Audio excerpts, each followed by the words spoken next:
And people always ask me, like, Kitteh, how are you always, like, so happy, upbeat, and positive all the time? And what if I told you that the truth is that I'm not? Nobody is unless you're, like, a little crazy. But I've come to learn a few things that help me maintain a strong mindset, even when life feels like a mess.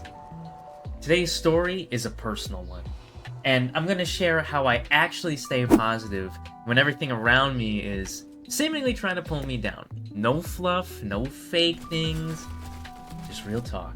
Let me take you back about a year ago when I hit rock bottom. I'm talking anxiety, burnout, and just feeling like I was living just to survive. My whole world came crumbling down when I was sitting in my apartment, realizing that I had just fallen from one of those stupid equipment job scams. And for those that don't know what the scam is about, it's a scam where someone impersonates a company and offers a quality job. Everything looks legit, including the checks, the interview, and everything, until you realize that when you cash them in, they bounce because they're fake. The scammer asks you to send money to cover equipment costs, and I know some of you are already saying, that already sounds fishy, Kitteh, like what are you even doing? Well, that's because it is, right? They send you fake checks to reimburse you, and by the time you realize it, your money is all gone. I really just wanted another job at the time because it felt like I was just waking up to go to work, going back to sleep, waking up, going back to sleep. I wasn't really living, right? You go to sleep, you wake up for work, you drink your coffee, then you work for 8 hours, do it again. And it didn't help the fact that I was working 1 p.m. to 10 p.m. at the time, right?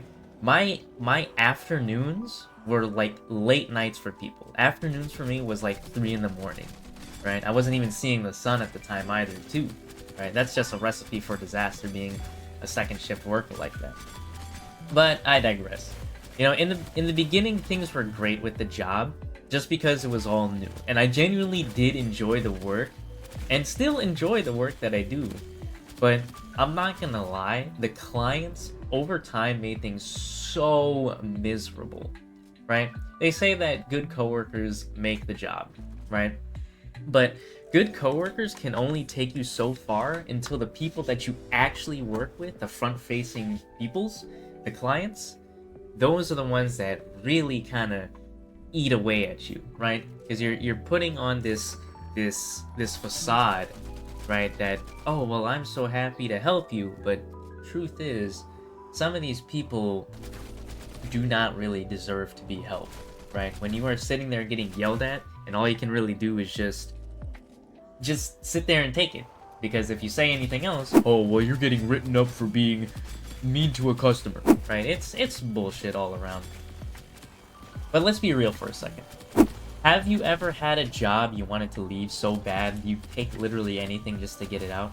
Like, I'm talking, you didn't even care what came next so long as it wasn't what you were doing right now? Like, I know I can't be the only one. At the time, too, I was like, oh, you know, well, I'm gonna go ahead and just become a janitor and live the rest of my days cleaning schools. And honestly, that doesn't really sound too bad, come to think of it. Especially in today's economy, right? A job is winning the fucking lottery at this point. I used to think I had to fix everything in me before I could begin to show up for others. And even while I was dealing with all that burnout and everything, I still wanted that connection, right? Even though I was working second shift and barely even saw or talked to any of my friends. The truth is, though, that's not how healing works. You can be dealing with all this burnout, anxiety, depression, all of that. If you're not getting out there to show up for yourself, regardless of how messy things are, then you won't really heal the way that you want to heal, right? Some of my most meaningful connections happened while I was trying to figure things out, and I still am. You think people have things figured out, but then you realize that you're exactly where you need to be. Being real with people saying, yeah, like, I'm not okay, but I'm trying, that is what builds something way deeper than pretending to have it all together. Trying is already half the battle. And if you can only give 50% that day, you still gave 100% and you still showed up for yourself. And that's already enough. If any of this resonated with you, I don't claim to have all the answers, but being able to share and have this kind of conversation is already enough for some people. And maybe that helps someone else feel a little less alone in it too. And if you're in that kind of space, we figure things out together. Positivity isn't a mask, rather it's a choice that you make daily, right? Some days you won't feel like it at all. That is completely fine and perfectly valid. But it's still important to show up for yourself in whatever way that you can.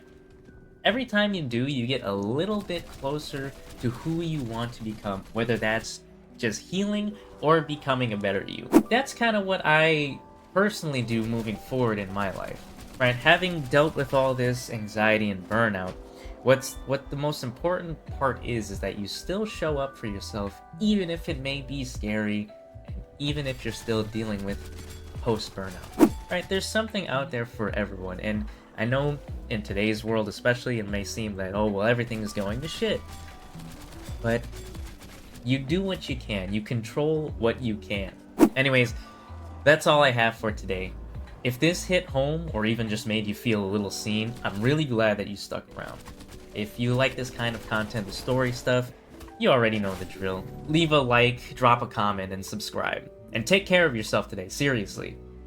You need to show up for yourself. That's the most important part of healing and just being stable. Is just showing up for yourself day by day. And if it gets hard, make sure to reach out to your friends.